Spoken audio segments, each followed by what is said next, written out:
Hello Nubits, and Nubit is back today with a new look at a new game, so to say. Today is Crusader Kings II, as you can see in the upper left corner. To give some brief information about the game before we're getting started. It was released in 2012, early 2012, by Paradox Interactive, who has both published and developed the game. The game is I would almost say dynasty simulator, but you at least control an empire or a kingdom and develop that, so to say, from a time period within 1066 till the year of 1453, the year where the 100-Year War between France and England ends, basically. Is there anything else to add from there? I honestly don't believe so. I've played this game for quite some time this last couple of days. I convinced a friend to buy it for me on Amazon, the American one, since it's only American people that can buy games from there, or you need an American billing address at least. Well, yeah, I convinced him to buy it for me since it was on sale. That sale included all the DLC and the game for $15, I think. And yeah, once again, I've spent a lot of time on it. Well, let's give it a shot go. I haven't been looking through the entire game just yet, of course, but let's take a look at it. Here, at the very start, you can pick basically any kingdom. Here's Denmark as an example, where we'll start up by controlling King Sven of Denmark. We can take and control England, or a small county within some of the different kingdoms. This could be Slesvig of Denmark as an example, or Norway, Sweden, and so on. But let's take Denmark just for this small introduction. Let's make a new ruler. Let's just take some random. Yeah, he's nice. Can I change his name? It doesn't seem like. Coat of arms. Yeah, that's okay. Attributes. We are Nubit of Nubland. Yes, that's good. That's very good. And we are very good in diplomacy. Oh, that's our year. We are... Screw that, we're 19, just like me. Oh yeah. Yes, that seems fine. Yes, let's get going. Finish. And we are Nubit of Nubland. Let's start. Initializing game. Here we go. Then there's all these amazing hints, which are very helpful. I read all when we get started. Anyways, the game is paused, so we can see up here. Let's take a brief introduction of the different parts here. This is our wealth, the country's wealth, our prestige, our pity, and our demon's size. This is the king's or the ruler's thing. So that means when you die and your son or whoever, sorry about that, or whoever will take over the country, this will change for that. Then you have a score over here, which will keep on going as you continue throughout the game. The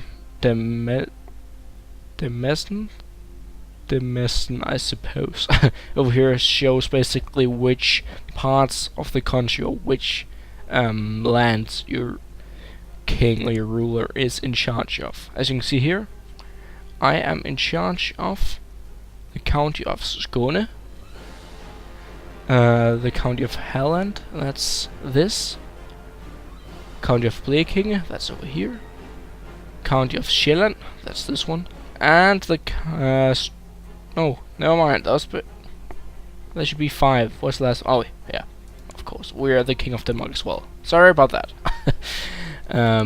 Is there anything else to add from? Oh, that was the last one. A county of Jylland. I knew it. That's this one. Anyways, on that we're also owning Holstein over here, which is in control by Duke Harald, and Schleswig, which are in control of him as well, along with Fyn, Duke Skjelm, and Bornholm over here, which is controlled by Count Ragnar. Let's take a look back at our King Nubit. We are not married yet. We can arrange a marriage and basically pick between any women in entire Europe and a small part of Africa and Middle East as well. We can't, of course, directly pick, but we can ask the ruler of a specific country if they'll allow it.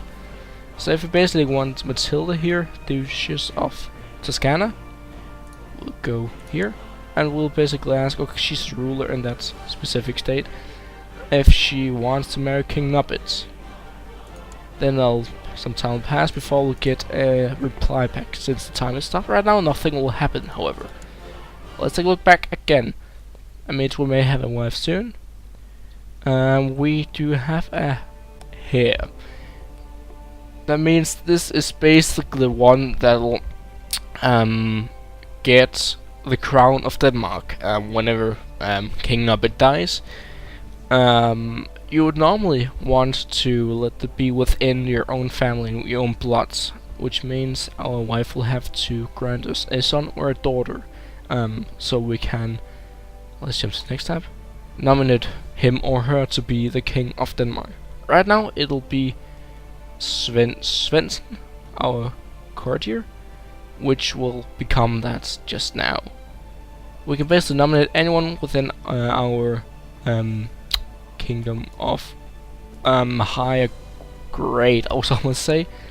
Our vassals, pretty much, with some kind of royal blood in them. Where our Duke Harald, our vassal, is the best bet right now, it seems. Hopefully it'll change whenever our wife will get here and we'll get some kind of son or daughters. Anyways, let's take a look at some other parts of the game. We can take a look here. Okay, let's see. King Nubit and Duchess Matilda. Oh, the first, sorry, have gotten married. We can collect a royal aid dues to pay the ceremonies. There are a lot of choices to make within the game. It can both be about people and countries, etc. So right now we have to pick between if we want the people to pay for the wedding, which we'll get almost 5 gold, wow, from, or if we'll pay it ourselves and instead get 50 prestige to our king. 5 gold isn't a whole lot, to be totally honest, so I'll rather go for the prestige. So it's almost doubled. Right now we now have Queen Matilda of Denmark. Another choice to pick here. Sven Ulven claims that he would have been a better steward than Major Gnupa. That leads us to another part of the kingdom. The council. We have a council of 5 people, which each have their own role: a chancellor, a marshal, a student, a spymaster, and a court chaplain, which all have different rules, not different rules, different jobs to do within the kingdom. They'll do specific things. As example, our spymaster will try to look up different dangers within the country. That could be to see if anyone are plotting against you, even by trying to kill you or trying just to get you off the throne. As example again. On that, we can just appoint them to a specific part within the country. As example, if we believe that's the Duke of Schleswig, Harald here, are plotting against us, we could send the spymaster out to do one of his 3 different abilities. As example, we can dispatch him to discover vessels from associating with factions. Basically, if we put him here, he'll pop up here and he'll keep an eye on Schleswig. If they'll, as I said, are trying to make any factions, which is again people who's even trying to kill me or get the independence of that specific area, or just want the throne for themselves. That means you have to keep your vessels down, basically. And yeah, then again, they have different rules. Our marshal can train troops or suppress revolts. And so on. The steward can increase taxes or collect taxes, as it says. The culture can convert populations into our own belief. We are Catholics, as you can see. Is there anything else? Okay, to the answer here. We should decide if Sven Olsen or Major Gnuba of Avaskar should become our new steward. So let's take a look at their ability of stewardship. Our current guy has 14, while Sven Olsen got 16, so he's basically a better steward. So I guess we'll say yes, by all means become that. He loses a little bit of opinion about it, or it's worsened by 20 because we fired him from the castle, as you can see in the box down here as well. And the other one becomes happy with it at the same time. So it's basically about trying to keep a good relationship with between you and your vassals, especially. That means the one controlling the different parts of your country that you do not control yourself, because you're not able to collect that much. You can see I have 4 demesnes right now, and I'm only allowed, so to have 4. If I have more than the allowance, it would hurt my taxes. I mean, I'll get lesser money. That means we should, what's it called? We should gift this, so to say, land to someone else. We're not able to give it to our wife because she lives with us. Let's just pause it again. But we can give it to someone else. Funny enough, we're not in family with anyone, since this is a newly started character. Nubit of Nubland. But we can give it to someone else. Should we pick someone random? Let's see if we can find someone in our court. Is there someone with an awesome name? Simon, I like you, Simon. You don't seem to like me though. That'll change. Will grant you a landed title of Blekinger. Yes. As you can see, his opinion about me changed from -71 to +7. As a matter of fact, it's a huge difference, as you could guess. The better relationship, or the better opinion your vassals at least have of you, the better chances you are of not getting on a bad term with them, so to say. It means if they really dislike you, there's a bigger chance they'll plot against you one way or another. Also, small different parts about this. There's the technology where you can decide what you want to focus on. I haven't looked that much into it yet myself. There are laws you can involve. As a matter of what culture you're in, you can, example, allow women to rule as the same as men. That means it's equal. Right now in Denmark, it's only males that can rule, unless it's a woman only born, so to say, or girl only born. There are other kinds of rules that you can pick from. You can just change the crown authority, which means you'll get more and more power the further you get up on this. You can get your armies out and control them around, basically. Let's just get him to move. It takes a little while. We can speed it up a little. And he'll move over here, basically. As well as you can get your different, let's get over again, our different vassals to get their armies out as well, to help us out if we're in a war, as an example. Let's take a brief example of wars. We can, as an example, attack this small plot of land here of Lyobek, I suppose. I'm sorry, we sadly have to declare war on you. Before we do this, do you want to add that you can't just declare war on anyone? You'll have to have a reason for it. Right now we can't because he's a vassal of Denmark for some odd reason, which means we declare war on him. We can't just declare war on, let's say, Poland, because we need a valid reason to declare war on them. A quite cool thing, I believe. Well, let's declare war on him and say yes. Now we're in war. Then we'll pull out our soldiers again and send them down to attack down here. We'll just speed up a little. And the fight is going on. We won this battle down here. And he has to retreat. Now the battle is basically just to get the defenders killed. It'll take some time, but it'll happen. While the battle is going on, we can see the different messages up here. We just lost one here about one wanting to marry one of our court someone. It could be our daughter or sister, but we don't have such right now. Other than that, it would tell us we don't have any heir of our dynasty because we don't have any children. That means if we die, our game will end. We can basically have one if we just pick one, but it won't be the same. Again, it tells us if we'll lose this if we die. And we need to nominate some kind of successor, which we'll do if we get a kid. We have 2 titles that can be created, that's not important. We have to pick an ambition, something we'll want to focus on, which will grant us some kind of thing. We can see here, as an example, if we get 1000 prestige, we'll get 1 diplomacy, and we'll get 100 additionally prestige. We'll be known as the Great, and a lot of people will like us better. So let's take that and say, okay, we can basically change it anytime we want, but we'll stick to that for now. Then something tells our council position is open for the court chaplain. I think because he has died of age or gotten killed, or because he basically has moved to another country or to another part of our country within it. So we have to appoint a new one.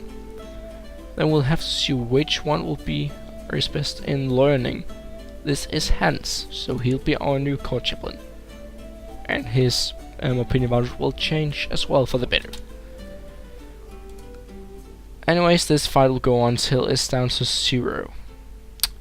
To say one last thing, I'll give you this is just a dull fight. Oh, we can just take a look at this quick message popping up.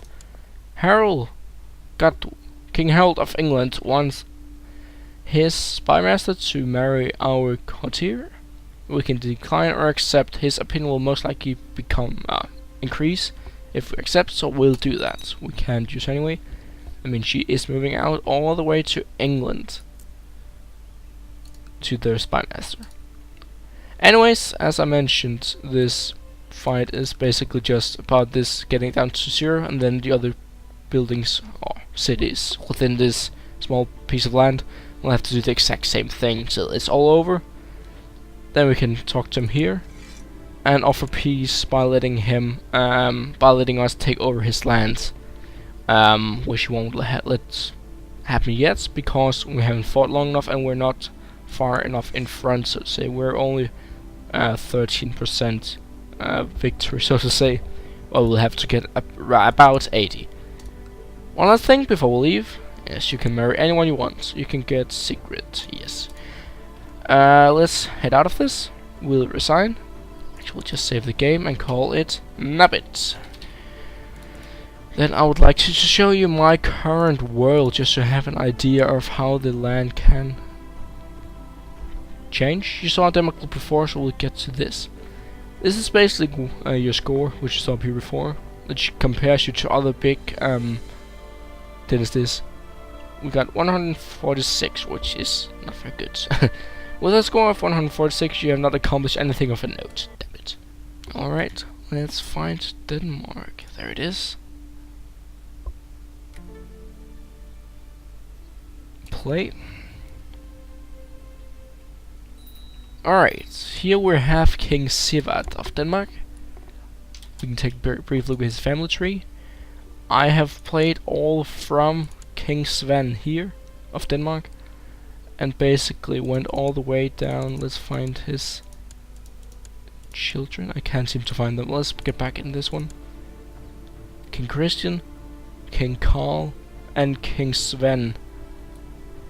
That was the second King Sven. There were 2 of them basically. But yeah, I've played over let's see the year. I've played it like around 100 years or so in total, and a matter of 4 or 5 rulers. But let's take a look at the size of Denmark. The size when we started in Denmark was down here from Holsten, up all the way to Geoland, down here again, and including Hellenskåne and Blekinge. If we see here, we can see all that is red is Danish. That means all this, including Småland, Stettin down here, and Volkest. And yep, you got it right. We got a huge part of what it will become, or would have become, if history has gone as it has. Funny enough, this would have been Finland. As you can see, Norway is quite big as well, and Sweden is kind of scrambling, and Russia is taking a small part of it. Is anything else? Nah, I don't think so. This was a somewhat brief look at Crusader Kings II. I hope it wasn't too awfully complicated. I tried to make it as simple as possible. But yeah, that's basically for this time, guys. Please leave any ratings, any comments, and so on. You know, that's I really appreciate it. It helps me out a whole lot. Yeah, but that was basically for this time, guys. And Anubit is out.